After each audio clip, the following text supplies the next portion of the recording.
অভিষেক এবং মমতা জেলে চলে গেলে সব সন্দেশ খালি হয়ে যাবে। স্মাগলিং হবে, চুরি হবে, গাঁজা হবে, হেরোইন হবে, লুট হবে, আর বিরোধীদেরকে বলবে মিথ্যা মামলায় ফাঁসি দেবো। অনুব্রত করেছে, এটা শাহজাহানও করেছে। 2 কোটি বেকারকে বছরে চাকরি দেবে বলেছিল, বিদেশ থেকে কালো টাকা আনবে বলেছিল, করেছে।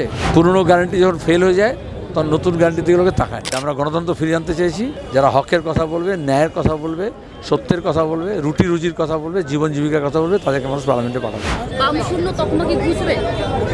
ইতিমধ্যে ঘুষে গেছে, যারা খবর রাখে তারা জানে।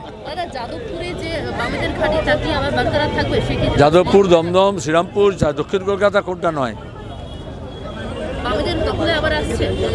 দখল আমরা করি না, দখলদারি রাজনীতির বিরুদ্ধে। আমরা গণতন্ত্র ফিরিয়ে আনতে চেয়েছি।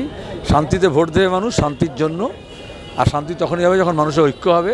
সুতরাং যারা হিন্দু মুসলমান করছে, মন্দির মসজিদ করছে, তাদেরকে হারিয়ে যারা হকের কথা বলবে, ন্যায়ের কথা বলবে, সত্যের কথা বলবে, রুটি রুজির কথা বলবে, জীবন জীবিকার কথা বলবে, তাদেরকে মানুষ পার্লামেন্টে পাঠাবে।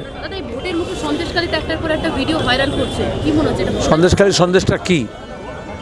শুভেন্দু, অভিষেক, তার আগে মুকুল, মমতা, এরা গোটা রাজ্যে অনেকগুলো জায়গায় মুক্তাঞ্চল তৈরি করেছে, যেখানে স্মাগলিং হবে, চুরি হবে, গাঁজা হবে, হেরোইন হবে, লুট হবে, আর বিরোধীদেরকে বলবে মিথ্যা মামলায় ফাঁসি দেবো।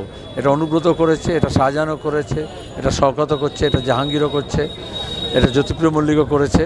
তাদের সবার গতি হচ্ছে জেলে। অভিষেক এবং মমতা জেলে চলে গেলে সব সন্দেশ খালি হয়ে যাবে, অসুবিধা নেই। আগের গ্যারান্টিগুলো ফেল করে গেছে, এখন আর অ্যানুয়াল মেনটেন্স কন্ট্রাক্ট করবে কেন লোকে? 2 কোটি বেকারকে বছরে চাকরি দেবে বলেছিল, বিদেশ থেকে কালো টাকা আনবে বলেছিল, সমস্ত কালাধান সমাপ্ত করবে, করেছে। তাহলে গুজরাট মডেল বলেছে, এখন সেটা বলছে না কেন? পুরনো গ্যারান্টি যখন ফেল হয়ে যায় তখন নতুন গ্যারান্টি দিকে তাকায় না।